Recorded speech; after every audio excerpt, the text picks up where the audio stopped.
ശബരിമലയിലെ സ്വർണ്ണക്കൊള്ളയാണ് ഈ ഈ തിരഞ്ഞെടുപ്പിൽ CPM-ന്റെ ശവക്കുഴി തോണ്ടുന്ന ഏറ്റവും പ്രധാനപ്പെട്ട ഇവരുടെ ഒരു എന്താ പറയാ തോന്നിവാസമാണ്, അല്ലെങ്കിൽ ഇവരുടെ ഈ ഒരു നെറികെട്ട പരിപാടിയായിരുന്നു ഈ ശബരിമലയിൽ നിന്ന് കട്ടത്. നാട് നീളെ കക്കുകയാണ്, നാട് നീളെ കട്ടുമുട്ടിക്കുകയാണ്. അവസാനം ഭഗവാന്റെ സ്വർണം പോലും കട്ടു. അപ്പോഴാണ് സുപ്രീം കോടതി ചോദിച്ചത്, പരമാധികാര കോടതി ചോദിച്ചു, ഇവിടുത്തെ ഏറ്റവും എന്താ പറയാ പരമമായ കോടതി ചോദിക്കുകയാണ്, നിങ്ങൾ ഭഗവാനെ പോലും വെറുതെ വിട്ടിട്ടില്ലല്ലോ, അല്ലെ, ഭഗവാനെ പോലും വെറുതെ വിട്ടില്ലല്ലോ എന്ന് ഒരു സംസ്ഥാനത്തെ ഒരു പാർട്ടിയോടും ഒരു പാർട്ടിയിലെ നേതാക്കളോടും സുപ്രീം കോടതി ചോദിച്ചിട്ടില്ല കേട്ടോ. അപ്പോഴാണ് CPM-ന്റെ നേതാക്കന്മാരോട് ചോദിക്കുന്നത്, നിങ്ങൾ ഭഗവാനെ പോലും വെറുതെ വിട്ടില്ലല്ലോ, അത്തമന്മാരെ, ഈ യാചകന്മാര് പോലും, അല്ലെ, തെണ്ടിത്തിരിഞ്ഞ് നടക്കുന്നവർ പോലും ഭഗവാന്റെ ഒരു നേർച്ചപ്പണം എടുക്കില്ല.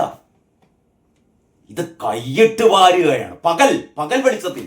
അവസാനം ഇത് ഞങ്ങൾ മാത്രമല്ല ചെയ്തത്, UDF-കാരും ചെയ്തിട്ടുണ്ട്, BJP-കാരും ചെയ്തിട്ടുണ്ടെന്ന് വരുത്തി തീർക്കാൻ വേണ്ടിയിട്ട് തന്ത്രിനകത്താക്കി ഈ SIT-യോട് അന്വേഷിക്കാൻ പറഞ്ഞത് ശബരിമലയിലെ ഈ വാതിൽ കട്ടളയും പിന്നെ എന്താ പറയാ ശ്രീകോവിലിൽ സ്വർണം പൊതിഞ്ഞതും മറ്റേ എന്താ പറയാ ദ്വാരപാലക വിഗ്രഹങ്ങള് പൊതിഞ്ഞത് മാറ്റിയിട്ട് പിന്നെ പൂശാൻ കൊണ്ടുപോയെന്ന പരിപാടികളൊക്കെയാണ് SIT-യോട് അന്വേഷിക്കാൻ പറഞ്ഞത്. പക്ഷെ അതിന്റെ ഇടയിൽ ഈ അകത്തായത് മുഴുവൻ മൂത്ത സഖാക്കള് മരമൂത്ത സഖാക്കളാണ് അകത്തായത് മുഴുവൻ.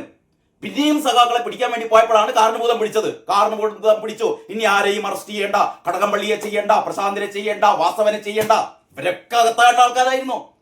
ഇതൊക്കെ സാധാരണ ജനങ്ങൾക്ക് അറിയുന്നതല്ലേ. ഹൈക്കോടതി പറഞ്ഞില്ലേ 2019 എങ്ങനെയാണോ കൊള്ള നടത്തിയത് അതേ രീതിയിലുള്ള കൊള്ളയാണ് 2025 നടത്തിയത്. 2025 കൊള്ളയാണ്, വാസവനും പ്രശാന്തും എല്ലാം കൂടി ചെയ്ത കൊള്ളയാണ് ഹൈക്കോടതി പിടിച്ചത്. പൂശാൻ വേണ്ടി കൊണ്ടുപോയപ്പോഴാണ് പറഞ്ഞത് കൊണ്ടുവരാൻ. എന്നിട്ട് ഇവരാണ് മാന്യന്മാരായി നടക്കുന്നത്. വാസവൻ വീണ്ടും മത്സരിക്കുകയാണ്, ഷാപ്പ് കറിക്കാരൻ വീണ്ടും മത്സരിക്കുകയാണ്, കടകംപള്ളി വീണ്ടും മത്സരിക്കുകയാണ്. കടകംപള്ളിയെ കുറിച്ച് സ്വപ്നം പറഞ്ഞ കാര്യങ്ങളൊക്കെ ഇപ്പോഴും പൊതുമണ്ഡലത്തിലുണ്ട് കേട്ടോ. ഞാൻ പറഞ്ഞുകൊണ്ട് വരുന്നത്, ഇവരാകെ നാണം കെട്ടി ഇങ്ങനൊരു അവസ്ഥ നോക്കുക. സുധാകരൻ മുതൽ ഇവര് പറയുന്നത് എന്താ, കോൺഗ്രസിൽ പൊട്ടിത്തെറി. സുധാകരേട്ടൻ കുറെ പൊട്ടിത്തെറിച്ചു, ശരി തന്നെ. സുധാകരേട്ടന്റെ പൊട്ടിത്തെറിക്ക് എന്ത് പൊട്ടിത്തെറിയപ്പാ? സുധാകരേട്ടൻ പോയി കണ്ട് BJP ചേരുകയോ അല്ലെങ്കിൽ CPM ചേരുകയോ ചെയ്തിട്ടില്ലല്ലോ. ഇവരുടെ തലമൂത്ത നേതാവ്, സമാനതകളില്ലാത്ത നേതാവ് സുധാകരൻ പോയി, കുഞ്ഞികൃഷ്ണൻ പോയി, TK ഗോവിന്ദൻ പോയി, ഐഷാപ്പറ്റി പോയി, VS-ന്റെ വലങ്കയായ സുരേഷ് പോയി, S രാജേന്ദ്രൻ പോയി എന്ന് പറയാൻ ഇഷ്ടം പോലെ ആൾക്കാർ കുത്തൊഴുക്കാണ്. നേതാക്കന്മാർ ഇത്ര പോയാൽ അണികൾ എത്ര പോകും? അത് മാത്രം ചിന്തിച്ചാൽ മതി. അത് മാത്രം ചിന്തിച്ച് പലപ്പോഴും ഇവരൊക്കെ പറയുന്നത് കുറെ എന്താ പറയാ ഈ തലയും വാലില്ലാത്ത രാഷ്ട്രീയ നിരീക്ഷകന്മാരൊക്കെ പറയുന്നത്, ഭരണവിരുദ്ധ വികാരം അത്രയൊന്നും ഇല്ല. ഭരണവിരുദ്ധ വികാരം അത്രയൊന്നും ഈ ഭരണവിരുദ്ധ വികാരം എല്ലാവരും ഇങ്ങനെ നെറ്റിമിലൊട്ടിച്ച് നടക്കുക ചെയ്യുക. എല്ലാവരുടെയും മനസ്സിലുണ്ടോ ഭരണവിരുദ്ധ വികാരം? അത് ഇവിടെ മാത്രമല്ല, ഈ സർക്കാരിനെ തോൽപ്പിക്കാൻ വേണ്ടി പോകുന്ന ആരാണെന്നറിയോ? കോൺഗ്രസ്സുകാരും BJP-കാരും നല്ലതേ CPM-കാർ തന്നെയാണ് യഥാർത്ഥത്തിലുള്ള നല്ല CPM-കാര്. കാരണം ഈ CPM-കാർക്ക് പ്രതിഷേധിച്ചൂടാ. അതായത് ഈ CPM-ന്റെ നെറികേടുകൾക്കെതിരെ, പിണറായി വിജയന്റെ ഇമ്മാതിരിയുള്ള ചെറ്റ വർത്താനങ്ങൾക്കെതിരെ, റിയാസിന്റെ ഇമ്മാതിരിയുള്ള റീൽസ് പരിപാടികൾക്കെതിരെ എനിക്ക് പ്രതിഷേധിക്കാം, നിങ്ങളിൽ പലർക്കും പ്രതിഷേധിക്കാം, BJP-കാർക്ക് കോൺഗ്രസ്സുകാർക്ക് ഒക്കെ പ്രതിഷേധിക്കാം. പക്ഷെ CPM-കാർക്ക് എങ്ങനെ പ്രതിഷേധിക്കാം? എന്റെ ഒരുപാട് CPM സുഹൃത്തുക്കൾ പറയുന്നത് എന്റെ വീഡിയോ കണ്ടപ്പോ, നീ ഒരു ഭാഗ്യവാനാണ് കേട്ടോ, ഇതൊക്കെ തുറന്നു പറഞ്ഞൂടെ? തുറന്നു പറയാനുള്ള ഒരു സ്വാതന്ത്ര്യം ഉണ്ടല്ലോ. ഞങ്ങളൊക്കെ വീർപ്പ് മുട്ടി കിടക്കുകയാണ്. എങ്ങനെയാണ് ഇമ്മാതിരി ഈ തോന്നിയാസം നടത്തുന്ന ഈ മരുമോനെതിരെ അമ്മായിസിനെതിരെ ഞങ്ങൾക്ക് മിണ്ടാൻ പറ്റുന്നില്ല? പാവങ്ങൾക്ക് മിണ്ടാൻ പറ്റുന്നില്ല. മിണ്ടിക്കഴിഞ്ഞാൽ എന്തൊക്കെയാ?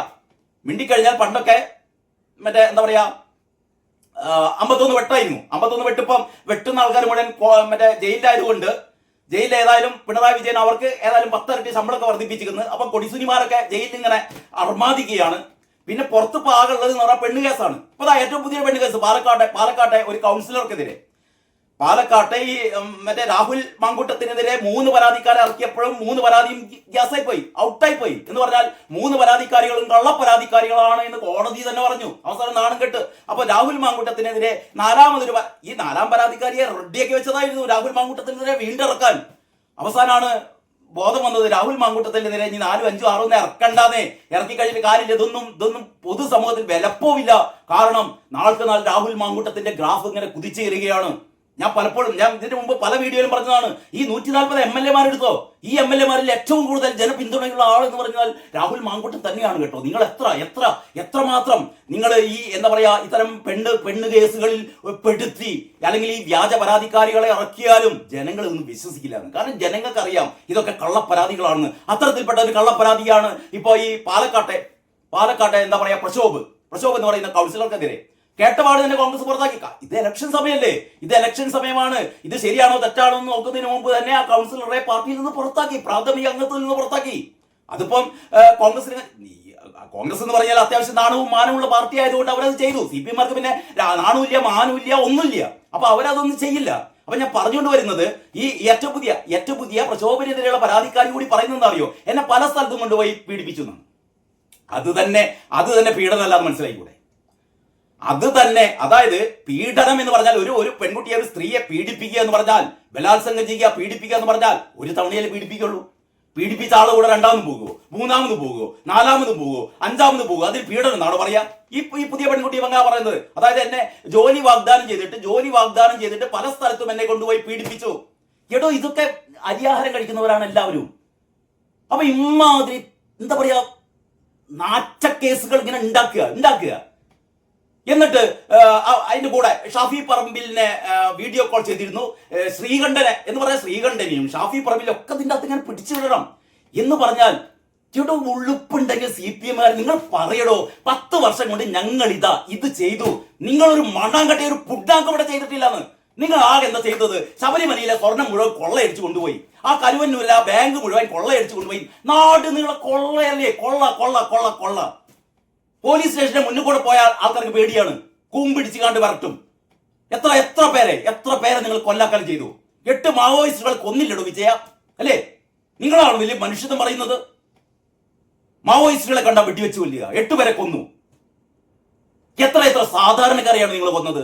മനുമോന്റെ ഈ PWD വകുപ്പുള്ള മനുമോന്റെ റോഡിലൂടെ യാത്ര ചെയ്തിട്ട് എത്ര ആൾക്കാർ ഈ റോഡിലെ കുണ്ടും കുഴിയിലും വീണ് എത്ര ചെറുപ്പക്കാരും ചെറുപ്പക്കാരികളും ഇവിടെ മരണമടഞ്ഞു അറിയോ?